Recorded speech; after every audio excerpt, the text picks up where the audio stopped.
మీ ఉద్యోగ సాధనలో మీకు తోడుగా మీ ఎస్ఎన్ఎస్ పబ్లికేషన్స్.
టెట్ మరియు డిఎస్సి ప్రిపేర్ అవుతున్న తెలంగాణ విద్యార్థులందరికీ ముందుగా శుభాకాంక్షలు. ఇటీవల తెలంగాణ సీఎం కేసీఆర్ గారు శాసనసభలో త్వరలో టెట్ మరియు డిఎస్సి జరుగుతుందని సభాముఖంగా ప్రకటించడం జరిగింది. గతంలో 2017లో చిట్టచివరిసారిగా టెట్ నిర్వహించడం జరిగింది. ఆ వెనువెంటనే డిఎస్సి కూడా నిర్వహించడం జరిగింది. తర్వాత నుంచి ఒక్క నోటిఫికేషన్ కూడా లేదు. 5 సంవత్సరాల సుదీర్ఘ విరామం తర్వాత 2022 మార్చిలో త్వరలో టెట్ నిర్వహించబోతున్నామని ముఖ్యమంత్రి గారు ప్రకటించారు.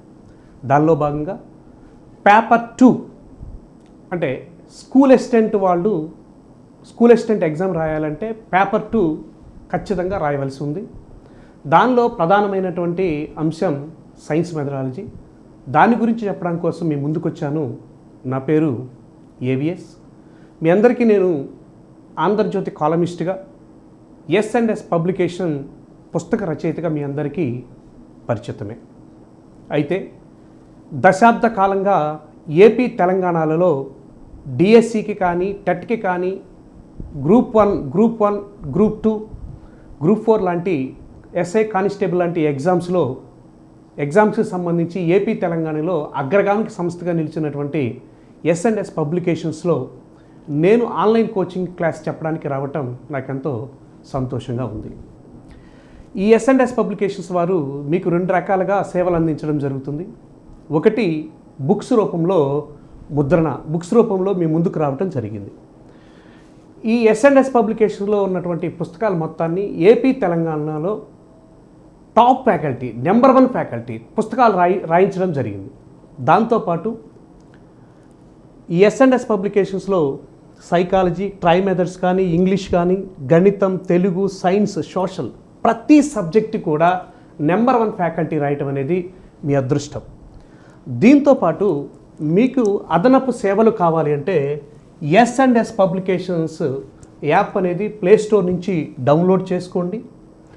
మీకు దాని నుంచి నేరుగా పుస్తకాలు కావాలి అనుకుంటే www.yesonlinebooks.comని మీరు సంప్రదించవచ్చు.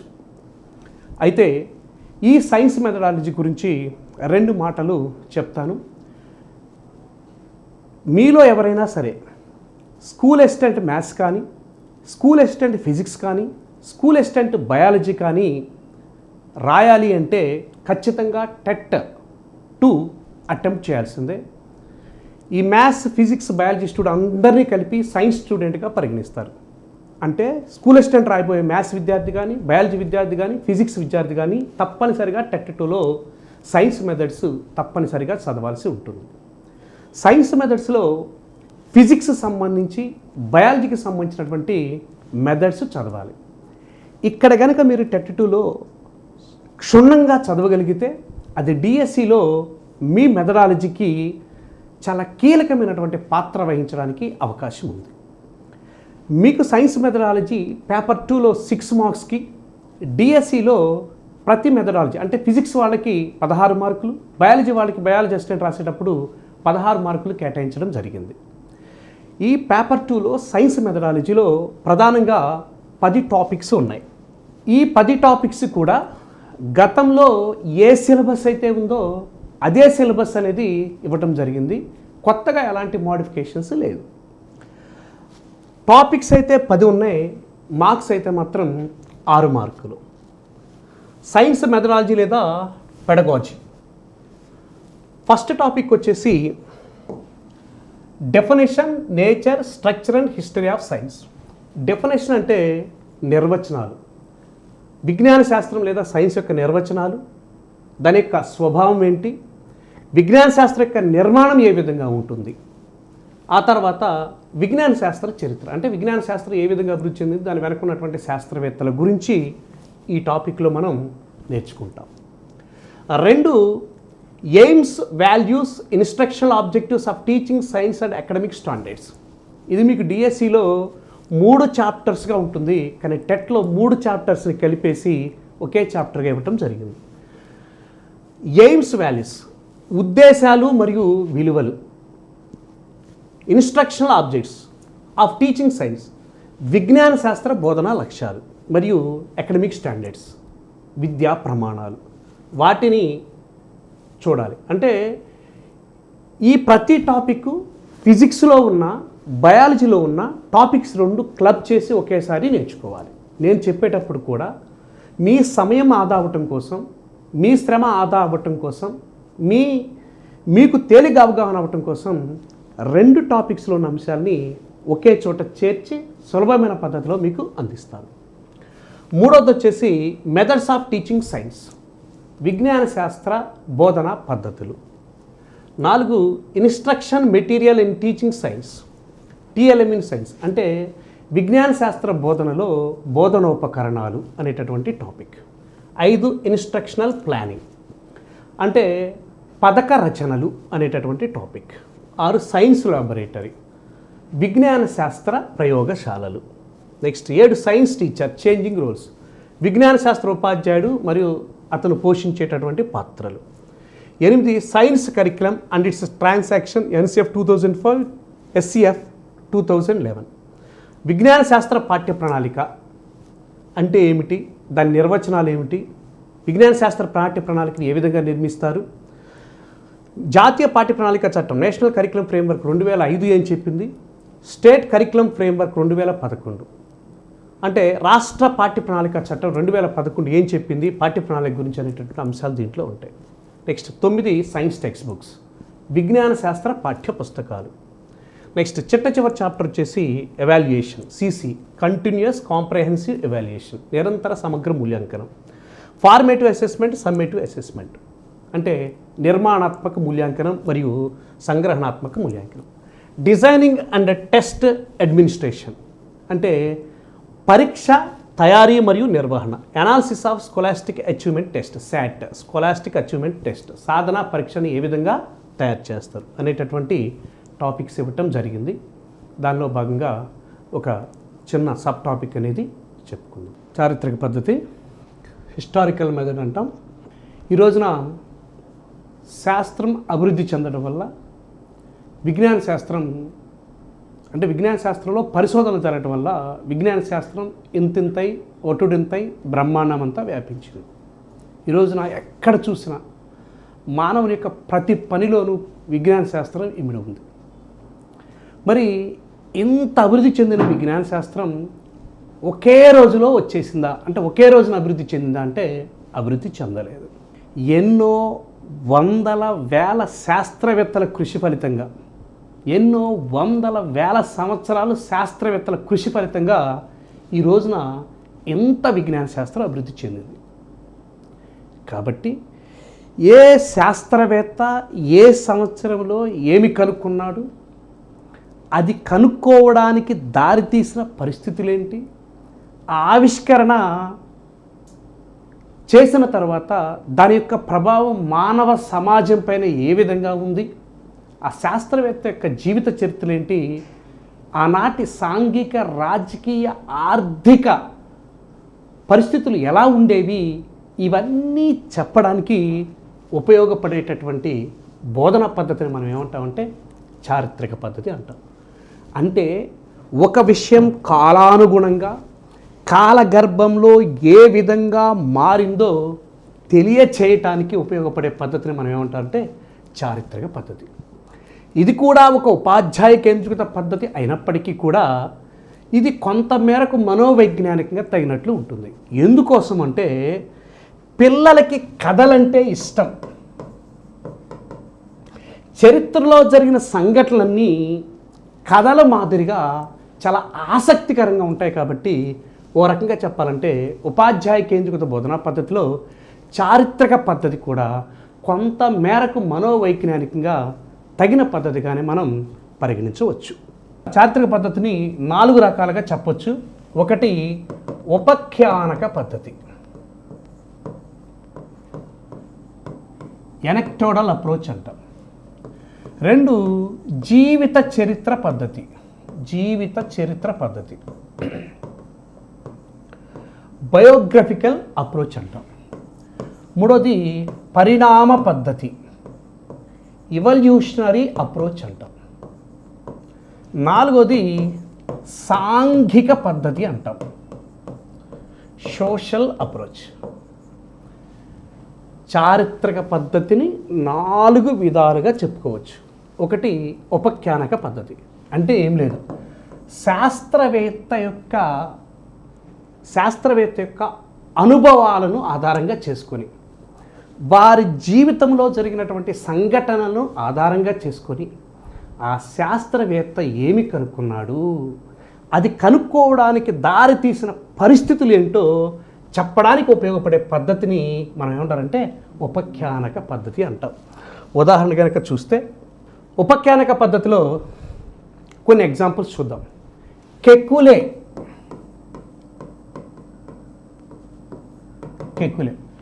మీ అందరికీ తెలుసు, బెంజీన్ నిర్మాణం C6H6. అది ఆల్టర్నేట్గా డబుల్ బాండ్స్ కలిగి ఉంటుంది. ఆ రోజులో బెంజీన్ యొక్క నిర్మాణాన్ని తెలుసుకోవడం కోసం ఎంతోమంది శాస్త్రవేత్తలు ప్రయత్నించారు. ఆ రోజుల్లో చైన్ స్ట్రక్చర్స్ తెలుసు, కానీ ఇలా వలయాకారపు నిర్మాణాలు తెలియదు. ఎంతోమంది శాస్త్రవేత్తలు ట్రై చేశారు బెంజీన్ యొక్క నిర్మాణాన్ని తెలుసుకోవడం కోసం. కెకులే ఒక రోజున నిద్రపోతూ ఉన్నప్పుడు ఆయనకు ఒక స్వప్నం లేదా కల కనిపిస్తుంది. ఆ కలలో ఒక పాము తన తోకని తన నోట్లో పెట్టుకొని ఉన్నట్లుగా తను కలగంటాడు.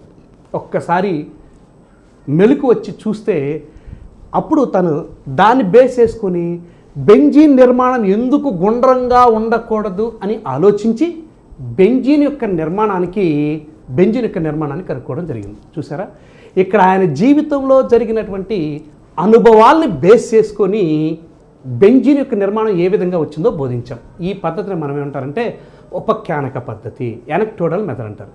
దీని ద్వారా విద్యార్థి దృష్టిని ఆకర్షించి శాస్త్ర బోధన వైపును మళ్లించవచ్చు. పిల్లలకి ఎప్పుడైతే ఈ కథ చెప్పామో శాస్త్రం వైపు పిల్లవాడి యొక్క దృష్టి మళ్ళుతుంది. వెంటనే దాన్ని ఆ మళ్లించినటువంటి విద్యార్థుల దృష్టిని శాస్త్రం వైపు మళ్లించవచ్చు. విద్యార్థుల దృష్టిని శాస్త్ర బోధన వైపు మళ్లించవచ్చు. ఇంకా కొన్ని ఎగ్జాంపుల్స్ చూద్దాం. అలెగ్జాండర్ ఫ్లెమింగ్ తెలిసే ఉంటాడు. అలెగ్జాండర్ ఫ్లెమింగ్ ఏం కనుక్కున్నాడంటే పెన్సిలిన్ కనుక్కోవడం జరుగుతుంది. పెన్సిలిన్ అసలు ఏం జరుగుతుందంటే ఆయన స్టెఫలోకోకస్ అనేటటువంటి బ్యాక్టీరియాని తన ల్యాబ్లో పెంచుతూ ఉంటాడు, పెట్రీ డిష్లో పెంచుతూ ఉంటాడు. స్టెఫలోకోకస్ అనేటటువంటి స్టెఫలోకోకస్ అనే బ్యాక్టీరియాని పెట్రీ డిష్లో పెంచుతూ ఉంటాడు. ఒకరోజు ఏమవుతుందంటే వాటిపైన మూతలు పెట్టేసేసి వెళ్ళిపోతారు. కొన్ని రోజులు సెలవులు వస్తాయి. ఆయన అసిస్టెంట్ పేరు మేరీ. సరే, ఒక రోజున సెలవులు అయిపోయిన తర్వాత కొన్ని రోజులు విరామం తీసుకొని సెలవులు అయిపోయిన తర్వాత డోర్ ఓపెన్ చేసి ఆయన అసిస్టెంట్ మేరీ ఆ పెట్రీ డిష్లు అన్నిటి చూస్తే అన్ని పెట్రీ డిష్ల పైన మూత ఉంటుంది, కానీ ఒక పెట్రీ డిష్ పైన మూత తొలగి ఉంటుంది. విచిత్రం ఏంటంటే ఆ పెట్రీ డిష్లో ఒక ఫంగస్ శిలీంధ్రం అనేది చేరి ఉంటుంది. ఇప్పుడు ఈ పెట్రీ డిష్ సరిగా లేదు కదా, అలెగ్జాండర్ ఫ్లెమింగ్ గారు తిడతారేమోనని పెట్రీ డిష్ని కిటికీలో వచ్చి బయటకు విసిరేసే సమయంలో అలెగ్జాండర్ ఫ్లెమింగ్ గారు చూస్తారు సార్. చూసి మేరీ ఒక్కసారి ఆగమంటే ఆగుతుంది. చూస్తే ఎంతగానో తను పెంచుకుంటున్నటువంటి ఈ స్టెఫ్లోకోకస్ శిలీంధ్రం పెరిగినటువంటి బూజు పెరిగినటువంటి ఆ పెట్రీ డిష్లో స్టెఫ్లోకోకస్ మొత్తం చచ్చిపోయి ఉంటాయి. అప్పుడు ఆయనకు ఒక డౌట్ వస్తుంది, తను పెంచుకున్నటువంటి స్టెఫ్లోకోకస్ బ్యాక్టీరియా చచ్చిపోవటానికి ఈ బూజులు శిలీంధ్రాల కారణం కావచ్చని అనుకుంటాడు. ఈ బూజుకి పేరు ఏంటంటే పెన్సిలియం నోటాటమ్ అనేటటువంటి శిలీంధ్రం. మైక్రోస్కోప్లో పెట్టి చూస్తాడు. ఈ పెన్సిలియం నోటాటమ్ అనేది ఒక రసాయన పదార్థాన్ని విడుదల చేస్తుంది. దానికి ఆయన పెన్సిలిన్ అని పేరు పెడతాడు. ఆ ఈ పెన్సిలియం నోటాటమ్ని ప్రతి పెట్టి డిష్లో పెట్టుకుంటూ వస్తే కొన్నాళ్ళకి పెన్సిలియం ఈ సిలిండర్ పెరిగి దాంట్లో ఉన్న బ్యాక్టీరియాలు మొత్తం చచ్చిపోతాయి. అప్పుడు ఆయన ఏం చేస్తాడంటే ఈ పెన్సిలియం నోటాటమ్ అనేటటువంటి సిలిండర్ నుంచి ఒక రసాయన పదార్థాన్ని బయటకు తీస్తాడు. దానికి ఏమని పేరు పెట్టాడంటే పెన్సిలిన్ అనేటటువంటి పేరు పెట్టడం జరిగింది. ఇది యాంటీబయాటిక్. ఈ పెన్సిలిన్ అనేది ఎలాంటి బ్యాక్టీరియానైనా చంపగలిగేటటువంటి సామర్థ్యం ఉంది. మీకు తెలుసో తెలీదో, రెండవ ప్రపంచ యుద్ధం అప్పుడు ఈ పెన్సిలిన్ వల్ల ఎంతోమంది గాయపడ్డ సైనికులు బ్రతకడం జరిగింది. లేకపోతే ప్రపంచ యుద్ధంలో అనేక మంది సైనికులు చచ్చిపోయి ఉండేవాళ్ళు. దానికి కారణం ఏంటంటే అలెగ్జాండర్ ఫ్లెమింగ్ కనిపెట్టినటువంటి ఈ పెన్సిలిన్. ఎప్పుడైతే ఈ కథ పిల్లలు విన్నారో పిల్లల్లో ఆసక్తి పెరుగుతుంది, వాళ్ళ యొక్క దృష్టి శాస్త్రం వైపు మళ్ళుతుంది. ఇలాంటి పద్ధతిని ఏమంటారంటే ఉపఖ్యానక పద్ధతి లేదా ఎనక్టోడల్ మెథడ్ అంటారు. ఎనక్టోడల్ మెథడ్ అంటే శాస్త్రవేత్తల యొక్క జీవిత అనుభవాల ద్వారా ఒక విషయాన్ని వాళ్ళు ఎలా కనుక్కున్నారో బోధించే పద్ధతిని మనం ఏమంటారంటే ఉపఖ్యానక పద్ధతి అంటారు. ఓకే, నెక్స్ట్ ఇంకొక ఎగ్జాంపుల్ చూద్దాం. మీ అందరికీ తెలుసు సర్ ఐజాక్ న్యూటన్ ఇంగ్లాండ్లో ఒకరోజు యాపిల్ చెట్టు కింద కూర్చొని ఉంటే యాపిల్ పట్టడం కింద చూసి, అది మనకి వాళ్ళకి సైంటిస్టులకు ఉన్న తేడా ఏంటంటే మనకు ఒక యాపిల్ పండు దొరికితే 4 భాగాలు చేసుకుని పంచుకు తింటాం. ఆయన మాత్రం సైంటిస్ట్ కాబట్టి ఆ యాపిల్ పండు ఏ విధంగా కింద పడింది, దాని వెనకున్న కారణాలు ఏంటో విశ్లేషించి న్యూటన్ విశ్వగురుత్వాకర్షణ సిద్ధాంతాన్ని కనిపెట్టాడు. అంటే యాపిల్ పండు పడటాన్ని చూసి అనుభవాల ఆధారంగా ఆ సిద్ధాంతాన్ని ఏ విధంగా కనిపెట్టాడో చెప్పేటటువంటి ఈ పద్ధతిని మనం ఏం చెప్పుకోవచ్చు అంటే ఉపఖ్యానక పద్ధతి అని చెప్పుకోవచ్చు. ఇంకా ఎలాంటి నెక్స్ట్ ఆర్కిమిడిస్ తెలిసే ఉంటుంది, గ్రీకు సిరక్యూస్ మహారాజ్ దగ్గర ఆయన మంత్రిగా పనిచేస్తూ ఉండేవాడు. ఒకరోజు ఆయనకి ఒక బంగారపు కిరీటాన్ని బహుమతికి ఇవ్వడం జరుగుతుంది. ఆయనకు ఒక డౌట్ వస్తుంది, దాంట్లో ఏమైనా కల్తీ కలిసిందేమోనని. కలిసిందా లేదా తెలుసుకోవడానికి ఆర్కిమిడిస్ గారికి ఆ పని అప్పచెప్తారు. ఆయన ఎన్నో రకాల ట్రై చేస్తాడు, కానీ ఆన్సర్ దొరకదు. ఒకనొక రోజున బాత్ టబ్లో స్నానం చేసేటప్పుడు ఆయనకి అకస్మాత్తుగా ఒక ఆలోచన వస్తుంది. దాన్ని ఆలోచనని యురేకా అని చెప్పేసి బయటికి వ్యక్తం చేస్తాడు. దాని ఆధారంగా ఆయన ప్లవన సూత్రాలు కనుక్కోవడం జరుగుతుంది. అంటే ఈ జీవిత అనుభవాల ద్వారా ఆర్కిమిడిస్ కనుక్కున్నటువంటి ఆర్కిమిడిస్ ప్రిన్సిపల్స్ ఎట్లా కనుక్కున్నాడో ఆ సంఘటన ద్వారా ఆ అనుభవం ద్వారా తెలియజేస్తాం. కాబట్టి మనం దీన్ని ఏమంటారంటే ఉపఖ్యానక పద్ధతి అని చెప్తాం.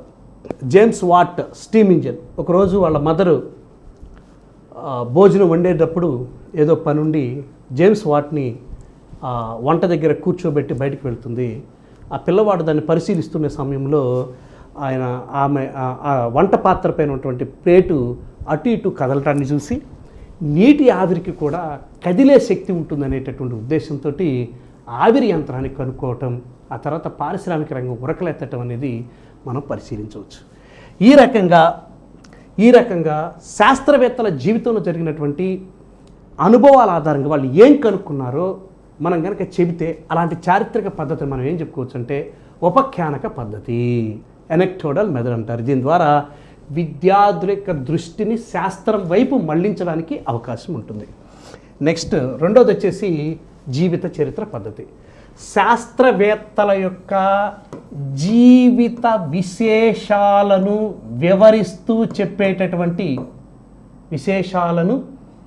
వివరిస్తూ చెప్పేటటువంటి చారిత్రక పద్ధతిని మనకి ఏమని చెప్పొచ్చు అంటే జీవిత చరిత్ర పద్ధతి అంటాం. ఉదాహరణ కనుక మీరు చూస్తే అనేకం చెప్పుకోవచ్చు. ఐన్స్టీన్ యొక్క జీవిత విశేషాలని తెలియజేస్తూ ఆయన ఎక్కడ పుట్టాడు, ఆయన విద్యాభ్యాసం ఎలా జరిగింది, ఆయన ఏ విషయాన్ని కనుక్కున్నాడు, ఇలాంటి విషయాలన్నిటిని కూడా ఐన్స్టీన్ జీవిత చరిత్రలో భాగం చేస్తూ దాని వెనక దాగి ఉన్న చరిత్రను వివరిస్తే దాన్ని ఏమంటారంటే జీవిత చరిత్ర పద్ధతి అంటారు. ఐజక్ న్యూటన్, తర్వాత యల్లాప్రగడ సుబ్బారావు, తెలుగు వ్యక్తి, టెట్రాసైకిల్ లేదా ఆరియోమైసిని కనుక్కున్నటువంటి వ్యక్తి.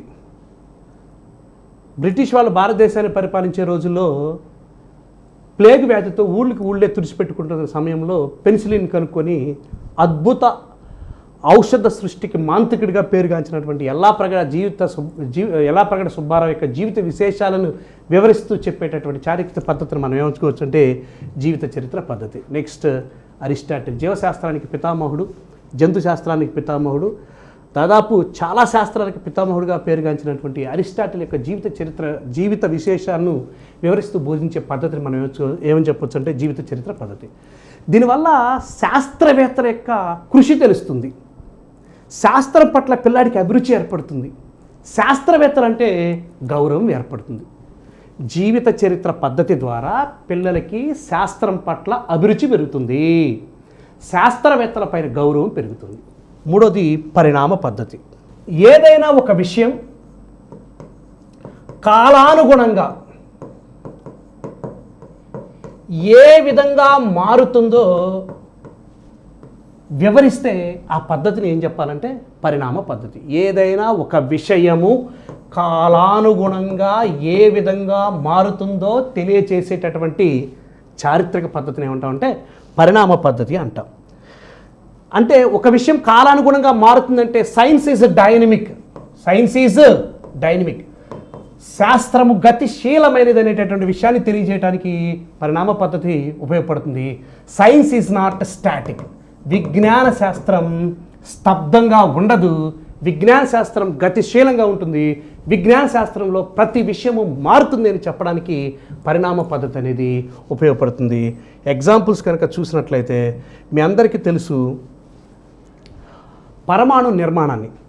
మీ అందరికీ తెలుసు పరిమాణ నిర్మాణాన్ని మొట్టమొదటిసారిగా మ్యాట్రికస్ పరమాణు నిర్మాణం గురించి తెలియజేస్తాడు. మ్యాట్రికస్ తర్వాత డాల్టన్ అసలు పరమాణువు అవిభాజ్యం అని చెప్తాడు. ఆ తర్వాత దాని సిద్ధాంతాన్ని లోపాన్ని వివరించేది జెజే థామ్సన్. పుచ్చకాయ నమూనాని ఉదాహరణగా తీసుకొని పరమాణు నిర్మాణాన్ని వివరించడం జరుగుతుంది.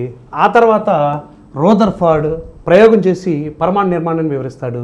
ఆ తర్వాత నీల్స్ బోర్, ఆ తర్వాత సోమర్ఫీల్డ్ మరియు జీమన్.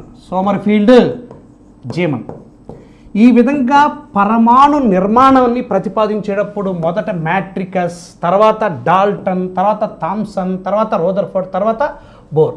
అంటే పరమాణు నిర్మాణం అనేది ఎలా ఉంటుందో చెప్పడానికి ఒకరి తర్వాత ఒకరు చేసిన పరిశోధన ఎలా ఉంది, దాని యొక్క నిర్మాణం ఏ విధంగా మారిపోయిందని చెప్పడానికి ఈ పద్ధతి ఉపయోగపడుతుంది. ఇంకా మనం ఎగ్జాంపుల్స్గా చెప్పుకుంటే గ్రహాల చలనాలకు సంబంధించి మొట్టమొదటిసారిగా టాలమీ భూకేంద్రక సిద్ధాంతాన్ని ప్రతిపాదిస్తాడు. అనేక వేల సంవత్సరాల పాటు టాలమీ ప్రతిపాదించిన భూకేంద్రక సిద్ధాంతం నిజమని నమ్మారు. ఆ తర్వాత కోపర్నికస్ సూర్యకేంద్రక సిద్ధాంతాన్ని ప్రతిపాదించడం జరుగుతుంది, వృత్తాకార కక్షను ప్రతిపాదిస్తాడు. ఆ తర్వాత టైకో బ్రాహీ అనేక విషయాలను తెలియజేస్తాడు. ఆ లాస్ట్లో కెప్లర్ గ్రహ నియమాన్ని ప్రతిపాదిస్తాడు. కోపర్నికస్ ఏమో వృత్తాకార కక్షని ప్రవేశపెడితే కెప్లర్ దీర్ఘ వృత్తాకార కక్షను ప్రవేశపెడతాడు. అంటే గ్రహాల చలనాలను వివరించేటప్పుడు చూడండి విషయం క్రమానుగతంగా ఎలా మారుకుంటూ వచ్చిందో. టాలమీ తర్వాత కోపర్నికస్ తర్వాత టైకో బ్రాహీ తర్వాత కెప్లర్.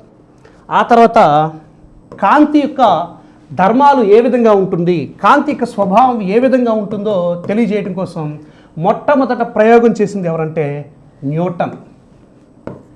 న్యూటన్ కాంతి కణ సిద్ధాంతం అంటారు. ఆ తర్వాత హైగెన్స్ ప్రతిపాదించాడు. హైగెన్స్ తరంగ సిద్ధాంతం, ఆ తర్వాత కాంతి ద్వంద్వ స్వభావ సిద్ధాంతం, ఆ తర్వాత కాంతి స్వభావాన్ని వివరిస్తూ క్వాంటం సిద్ధాంతం అనేది ప్రతిపాదించబడింది. చూసారా, కాంతి స్వభావం ఎలా ఉంటుందో చెప్పడానికి మొదట దానిపై పరిశోధన చేసింది న్యూటన్. కాంతి కణ సిద్ధాంతాన్ని ప్రతిపాదిస్తాడు. ఆ తర్వాత కాంతి స్వభావాన్ని తెలియజేస్తూ హైగెన్స్ ఒక సిద్ధాంతాన్ని ప్రతిపాదిస్తాడు. దాన్ని కాంతి తరంగ సిద్ధాంతం అంటాం. ఆ తర్వాత కాంతికి కణ లక్షణము తరంగ లక్షణము రెండూ ఉంటాయని చెప్పే సిద్ధాంతం ద్వంద్వ స్వభావ సిద్ధాంతం. ఆ తర్వాత కాంతి అనేది కొన్ని రేణువుల రూపంలో ప్రవహిస్తుంది, దానికి కొంత శక్తి ఉంటుంది, దాన్నే క్వాంటం అని చెప్పి పిలుస్తారు. ఇలాంటి అంటే ఒక విషయాన్ని వివరించేటప్పుడు ఏ రకమైన మార్పులు జరిగినాయి, దాంట్లో ఏ విధమైనటువంటి పరిణామాలు వచ్చినాయో చెప్పేటటువంటి ఈ చారిత్రక పద్ధతిని మనం ఏమంటారంటే పరిణామ పద్ధతి అంటాం. ఓకే, నెక్స్ట్ వచ్చేసి ఇక లాస్ట్ది సాంఘిక పద్ధతి. 4వది సాంఘిక పద్ధతి. మనం శాస్త్రంలో ఏదైనా ఒక ఆవిష్కరణ చేసిన తర్వాత దాని యొక్క ప్రభావం మానవుని జీవితం పైన ఉంటుంది. అది మానవ అభివృద్ధికి తోడ్పడుతుంది. అది అంటే ఒక ఆవిష్కరణ మానవుని జీవితం పైన ఎలాంటి ప్రభావాన్ని చూపించింది, వాళ్ళ యొక్క అభివృద్ధి మానవుని యొక్క అభివృద్ధి ఏ విధంగా ఉందో తెలియజేసేటటువంటి చారిత్రక పద్ధతికే ఏమని పేరంటే సాంఘిక పద్ధతి అంటాం. మనం కనుక ఉదాహరణ చూస్తే సెల్ ఫోన్స్ అనేది ఒక ఆవిష్కరణ. సెల్ ఫోన్స్ కనుగొన్న తర్వాత అది మానవుని జీవితాన్ని ఏ విధంగా ప్రభావితం చేసింది, మానవుని జీవితాన్ని ఏమైనా అభివృద్ధి చేసిందో అలాంటి విషయాన్ని తెలియజేసే పద్ధతిని ఏమంటారంటే సాంఘిక పద్ధతి అంటారు. నెక్స్ట్ ఇంటర్నెట్, అంతర్జాలాన్ని కనుక్కున్న తర్వాత దాని యొక్క ప్రభావం మానవుని జీవితంపై ఏ విధంగా ఉంది, మానవుని యొక్క అభివృద్ధి ఏ విధంగా సాగిందో తెలిపేటటువంటి పద్ధతిని ఏమంటారంటే సాంఘిక పద్ధతి. ఒక ఆవిష్కరణ మానవుని జీవితం పైన ఏ విధమైన ప్రభావం చూపుతుంది, ఏ విధమైన మానవ అభివృద్ధికి తోడ్పడిందో చెప్పేటటువంటి చారిత్రక పద్ధతికి ఏమని పేరంటే సాంఘిక పద్ధతి. Next satellites. ఈ రోజున ప్రతి అంశము కూడా శాటిలైట్ తోటి ముడిపడి ఉంది. సమాచార రంగం కానీ, రక్షణ రంగము కానీ, ప్రతి అంశాన్ని వాతావరణ మార్పులు తెలుసుకోవటం కానీ, రేడియో టీవీ ప్రసారాలు కానీ, టెలిఫోన్ ప్రసారాలు కానీ, ఇవన్నీ కూడా శాటిలైట్ పైన ఆధారపడి ఉంటాయి. మన భూమి లోపల ఏ విధమైన ఖనిజాలు ఉన్నాయి, సముద్రం లోపల ఏ విధమైన ఖనిజాలు ఉన్నాయి, ఇవన్నీ దేని ద్వారా సాధ్యమైందంటే శాటిలైట్. సో శాటిలైట్స్ కనుక్కున్న తర్వాత దాని యొక్క ప్రభావం మానవుని జీవితంపై ఏ విధంగా ఉంది, మానవ అభివృద్ధికి ఏ విధంగా సహాయపడుతుందో తెలిపేటటువంటి ఈ చారిత్రక పద్ధతిని మనం ఏం చెప్తామంటే సాంఘిక పద్ధతి అని చెప్తాం. మరి ఈ చారిత్రక పద్ధతి వల్ల వచ్చేటటువంటి లాభాలేంటి, లోపాలేంటో చూద్దాం. చారిత్రక పద్ధతి వల్ల లాభాలు, లోపాలు. అయితే ఒక్క మాట చెప్తాను, అదేంటంటే మీకు చారిత్రక పద్ధతిలో 4 రకాలు ఉన్నాయని చెప్పాను. ఒకటేంటంటే ఉపఖ్యానక పద్ధతి, 2 జీవిత చరిత్ర పద్ధతి, 3వది పరిణామ పద్ధతి, 4వది సాంఘిక పద్ధతి. ఉపఖ్యానక పద్ధతి అంటే ఒక్కసారి అంటే ఏంటి, దానివల్ల లాభం ఏంటో చెప్తాను. ఉపఖ్యానక పద్ధతి అంటే శాస్త్రవేత్తల యొక్క జీవిత అనుభవాల ద్వారా ఏం కనుక్కున్నారో చెప్తే దాన్ని ఏమంటాం ఉపఖ్యానక పద్ధతి. దీనివల్ల విద్యార్థుల యొక్క దృష్టిని ఆకర్షించి సబ్జెక్టు బోధనపైకి మళ్లించవచ్చు.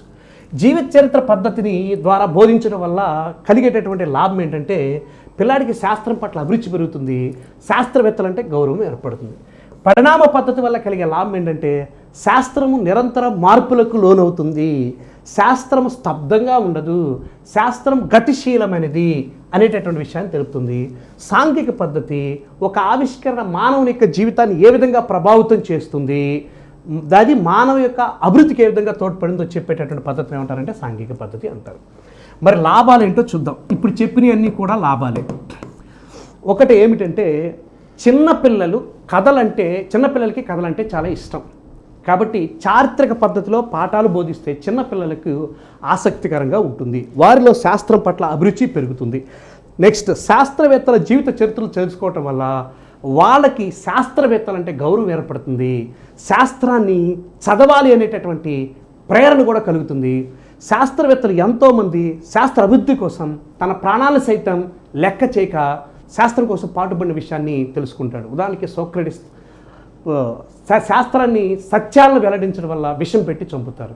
మీకు తెలిసే ఉంటుంది, మేడం క్యూరీ గారు రేడియో ధార్మికత పై ప్రయోగం చేయడం వల్ల ఆవిడ శరీరం మొత్తం సిక్కి శల్యమైపోతుంది. అయినప్పటికీ వెరవకుండా ఆవిడ శాస్త్రం కోసం పాటుపడింది. అంటే సత్యాన్వేషణలో శాస్త్రవేత్తలు ఏ విధంగా కష్టపడ్డారో పిల్లవాడు తెలుసుకొని ఉత్తేజితం చెందుతాడు. కొన్ని విలువలను పిల్లవాడు నేర్చుకోవడం జరుగుతుంది. పిల్లవాడికి ఆసక్తికరంగా ఉంటుంది. కాబట్టి ఒక రకంగా చెప్పాలంటే ఈ పద్ధతి కూడా మనోవైజ్ఞానికంగా తగిన పద్ధతిగా చెప్పుకోవచ్చు.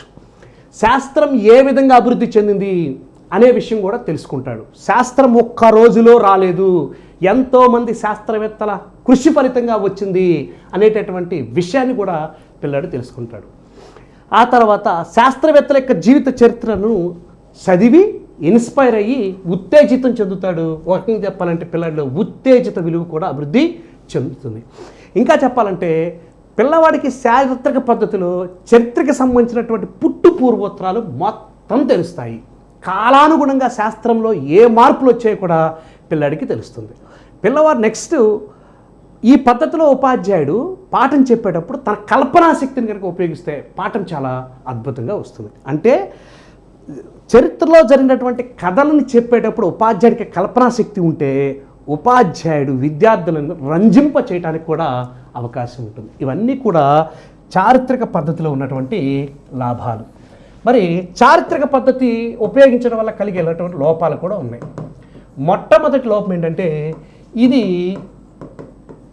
చేయడం ద్వారా నేర్చుకోవటం అనేటటువంటి సూత్రానికి వ్యతిరేకం. శాస్త్రం అంటే చేయటం, శాస్త్రాన్ని ఎలా నేర్చుకోవాలంటే చేయడం ద్వారా నేర్చుకోవాలి. కానీ మనం ఇక్కడ చేయడం ద్వారా నేర్చుకోవట్లేదు. కాబట్టి శాస్త్రం అంటే చేయడం అనేటటువంటి సూత్రానికి వ్యతిరేకం, ఆచరణ ద్వారా అభ్యసనం అనేటటువంటి సూత్రానికి వ్యతిరేకం. విద్యార్థుల యొక్క వైయక్తిక భేదాలకు అనుగుణంగా ఉండదు. ఎందుకు అంటే వైయక్తిక భేదాలు అంటే అర్థం ఏమిటి అంటే విద్యార్థిక అభిరుచుల మేరకు, సామర్థ్యాల మేరకు, అవసరాల మేరకు ఉపాధ్యాయుడు గనక విద్యార్థికి జ్ఞానాన్ని అందిస్తుందని వైయక్తిక భేదాలు అంటారు. కానీ ఇక్కడ విద్యార్థులందరికీ ఒకే రకంగా పాఠం చెప్తున్నాడు కాబట్టి చారిత్రక పద్ధతి వైయక్తిక భేదాలను దృష్టిలోకి తీసుకోదు. సిలబస్ కంప్లీట్ కాదు. ఎందుకంటే ప్రతి విషయాన్ని కూడా చరిత్రను జోడించి చెప్పడం వల్ల సిలబస్ పూర్తి కాదు.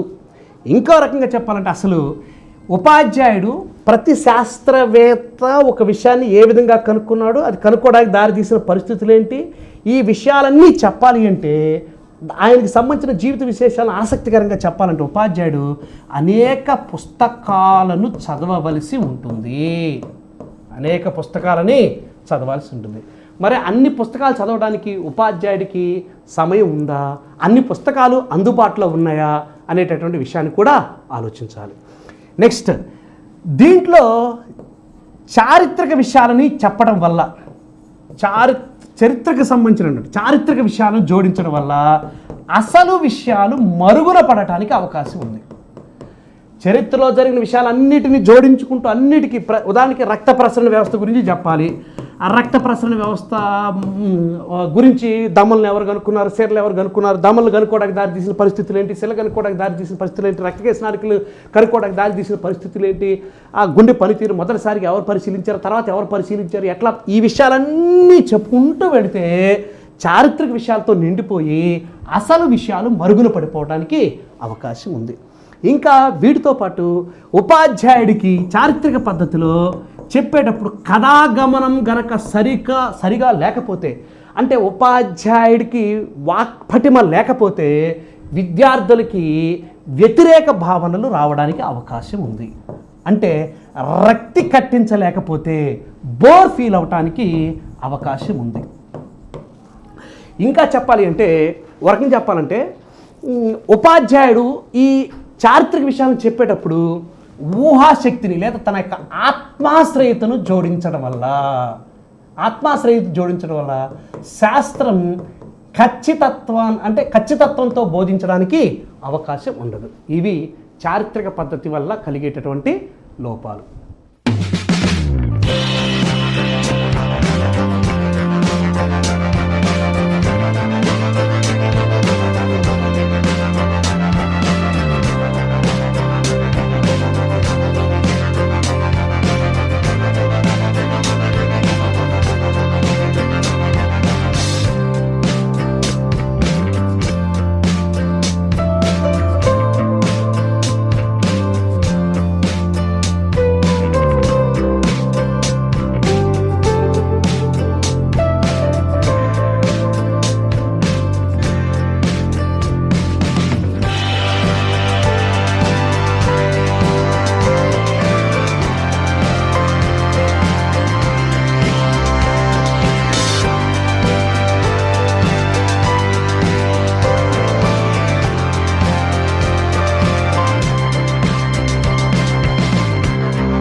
పబ్లికేషన్ రంగంలో రారాజు, డిఎస్సి ఆన్లైన్ క్లాసుల్లో మహారాజు. ఎస్&ఎస్ పబ్లికేషన్స్. టెట్ అయినా, డిఎస్సి అయినా, గ్రూప్ 2 అయినా, ఎస్ఐ అయినా, కానిస్టేబుల్ అయినా 90% మంది విశ్వసించేది ఎస్&ఎస్ పబ్లికేషన్స్ బుక్స్ ని మాత్రమే. ఇప్పుడు డిఎస్సి ఆన్లైన్ క్లాసుల్లో ప్రపంచనం సృష్టిస్తూ స్టేట్ నెంబర్ 1 గా రాణిస్తున్న మన ఎస్&ఎస్ యాప్ లో ఆఫ్లైన్ క్లాసులకి ధీటుగా బోధించిన ఏకైక ఆన్లైన్ సంస్థ మన ఎస్&ఎస్ పబ్లికేషన్స్ మాత్రమే అని గమనించగలరు. క్వాలిటీ వీడియోస్ కి, నమ్మకమైన బుక్స్ కి మారుపేరు మన ఎస్&ఎస్. Sure and success.